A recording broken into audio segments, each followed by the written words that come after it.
our feelings and our emotions, while the most powerful tool of all is our free will. In our perception and interaction with this reality, this free will is the key we have been searching for. It is truly the most important thing of all. It is this free will that provides us with our freedom of choice. And it is this freedom of choice that controls the state of our consciousness. For whether we realize it or not, it is this freedom of choice that decides which energy we as individuals choose to center ourselves in. And it is from this chosen center that each of us perceives our individual reality. It is our individual perceptions that then, in turn, creates that which is perceived by the collective consciousness, of which we are all part. It is the choice and decisions of the collective consciousness, the free will of the people, that quite literally creates the world that we experience every day.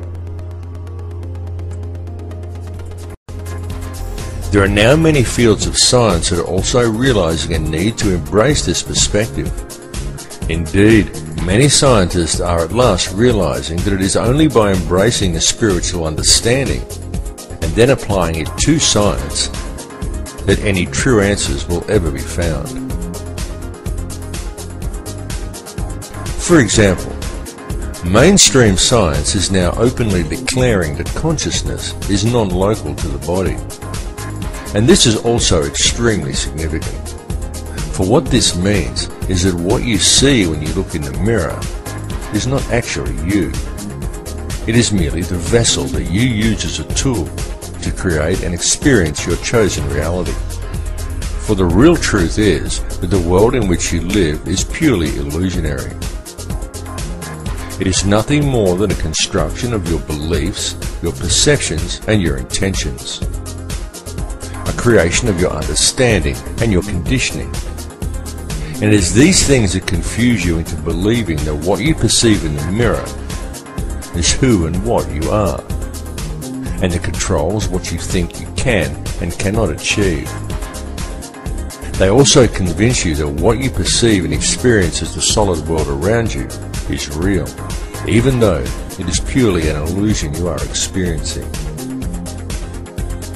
What is required to gain an understanding of your true nature and of the power you hold on a personal level is to gain an understanding of energy and to be aware of what type of energy you are centered in. Everything that exists is simply energy in differing forms of perception. Everything is energy.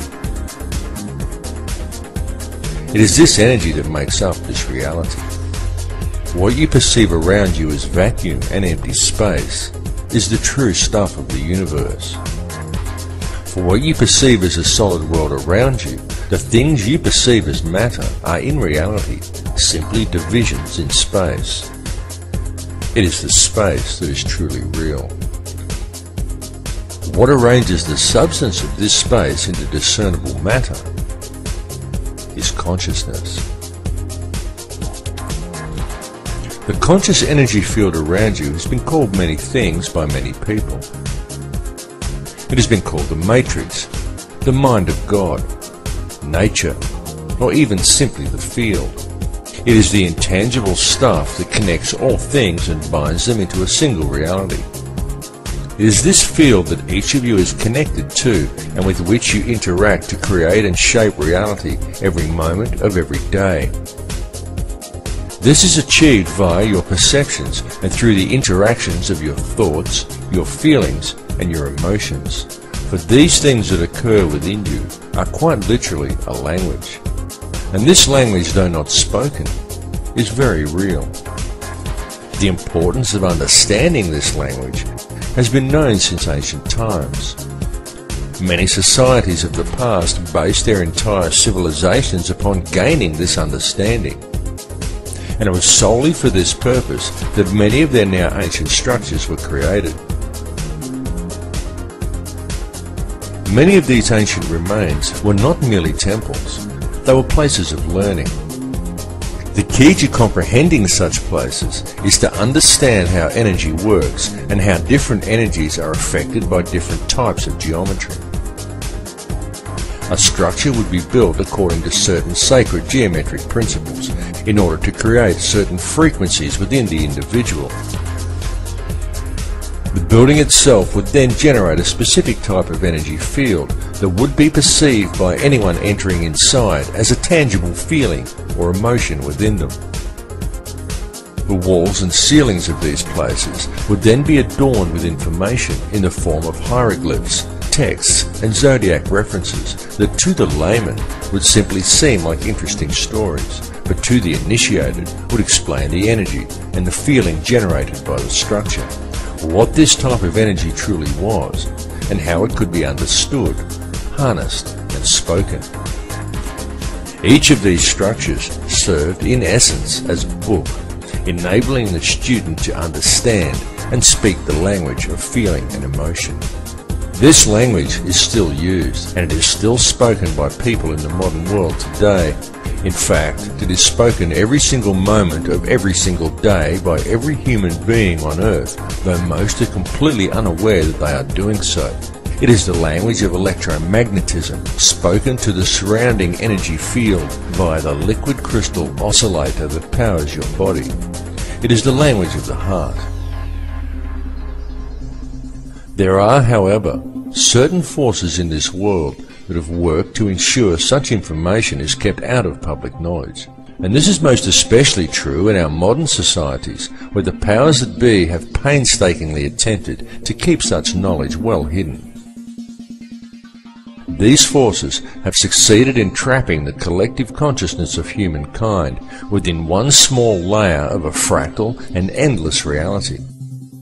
And this has been achieved via the manipulation of mind. Methods have been employed that have succeeded in completely detaching human beings from their sense of power and reality. And this is a process that has been going on for a very long time. It has been done through the suppression of true knowledge and by using such machinations as religion, patriotism, race, wealth, class, and every other form of separatism available in order to create a divided mindset among the people. Anything to make humankind feel separated from each other and from the planet they live upon. And the main tool that has been used to achieve these ends is fear.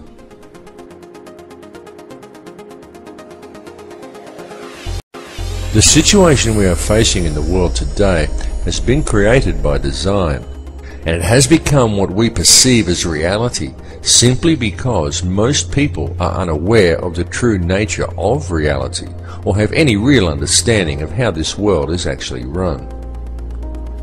It continues to this day due to the fact that the only information that most people receive comes from newspapers or the television. It needs to be made clear to everyone that the mainstream media will never inform people as to the real facts surrounding anything. It is simply not what the media is designed to do.